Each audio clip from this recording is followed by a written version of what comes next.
c'est Marie-Christine. Aujourd'hui, je voulais répondre à une autre question fréquente. Comment choisir son professeur de yoga? Il faut tout d'abord savoir qu'il n'existe pas d'ordre professionnel pour les enseignants de yoga.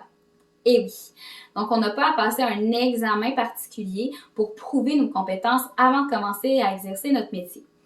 Ce qui fait en sorte qu'il existe surtout deux types de professeurs. Des gens qui sont indépendants et autonomes, qui sont plutôt à la maison, qui vont se déplacer dans des entreprises. En passant, ils sont super compétents, il n'y a pas de problème de ce côté-là. Et il y a aussi les professeurs qui travaillent dans des studios de yoga. Ce qui est intéressant avec cette partie-là, c'est que, si je prends l'exemple du studio Meta notamment, nous vérifions tout d'abord les antécédents du professeur avant de l'engager. Donc, quand vous rencontrez le professeur, vous savez que c'est déjà une personne de confiance. Et oui, parce qu'on vérifie c'est quoi ses antécédents au niveau de l'enseignement, c'est quoi ses capacités, son nombre d'heures, c'est quoi ses diplômes et certifications.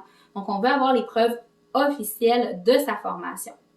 Dans certains cas, on va vérifier aussi si la personne est accréditée. Donc, on peut s'accréditer notamment avec la Canadian Yoga Alliance. Donc, on doit prouver qu'on a la formation, notamment. Ou encore avec la Fédération francophone du yoga, qui est une autre option. Dans certains cours, on va demander également une assurance. Donc, plein de possibilités. Mais sachez que le studio de yoga va avoir fait déjà les vérifications. Donc, ça peut être une belle façon de savoir qu'on a devant soi une personne de confiance. Maintenant, les éléments qui vont être à vérifier.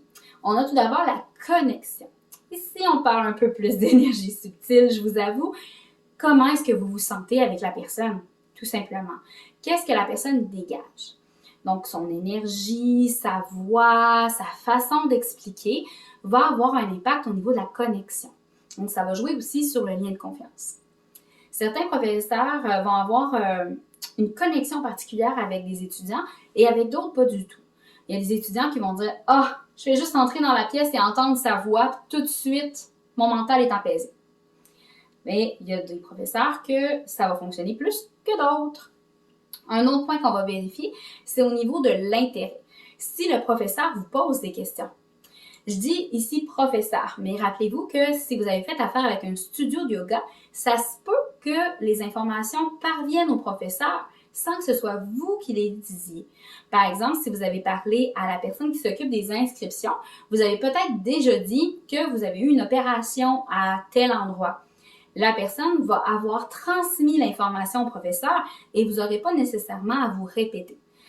Donc, par rapport à l'intérêt du professeur, c'est pour savoir si vous avez déjà fait du yoga, si vous avez des blessures, si vous avez un historique. Ce sont des belles façons pour adapter son enseignement. Un autre point qui est intéressant, c'est au niveau de l'alignement. Les postures de yoga, ce ne sont pas juste des enchaînements. Donc, les asanas, on veut les faire d'une certaine façon pour permettre au corps d'avoir le maximum des bienfaits. C'est sûr qu'il existe plusieurs variations pour chaque posture. Donc, il faut aller quand même choisir qu'est-ce qui est adapté pour nous à notre niveau de pratique. Mais dans tous les cas, ça va être d'aller s'aligner dans la pose. Donc, un bon professeur pour vous va être capable de vous expliquer la posture. Donc, c'est sûr que lorsqu'on est dans un cours qui est très fluide, on ne va pas passer 15 minutes par posture pour bien s'installer. C'est normal. Mais les consignes vont être précises et claires pour que vous puissiez vous installer dans la pose de façon sécuritaire et que vous puissiez vivre la pose dans un alignement optimal. Il y a certains cours aussi où on va approfondir une posture en particulier. Donc, tranquillement, toutes les postures mises ensemble, on va avoir eu un bagage théorique qui est hyper intéressant à la fin de la session. Côté alignement, on parle aussi d'adaptation. Donc, c'est une autre qualité à aller rechercher chez votre professeur, sa capacité d'adaptation. Autrement dit, quand on arrive dans un cours pour enseigner, souvent notre plan est sommairement déjà préparé. Donc, on a une idée du point A au point B, qu'est-ce qu'on veut faire vivre à nos étudiants aujourd'hui. Par contre, un bon professeur va avoir une capacité d'adaptation. On ne veut pas faire une pause juste parce qu'on l'a mis dans notre plan de cours. Ça se peut que nos étudiants, ou du moins pas toute la classe, ne soient pas rendus à cette pause-là. Et c'est correct. Un bon professeur va donner des adaptations et des variations pour permettre aux gens de profiter de la séance. Un professeur va aussi s'adapter.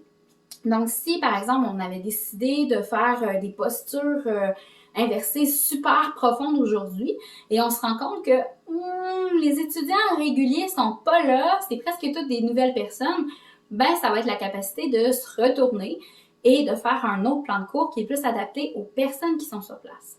Donc ça fait partie des qualités qui sont à vérifier.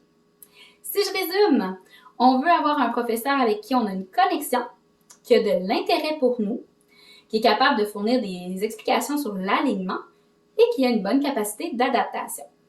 Donc ici, ce sont mes 4 recommandations. Je vous invite à faire un petit like si vous avez aimé la vidéo et pourquoi pas m'écrire en commentaire, vous, qu'est-ce que vous recherchez chez votre professeur de yoga? Merci de m'avoir écouté. Namasté!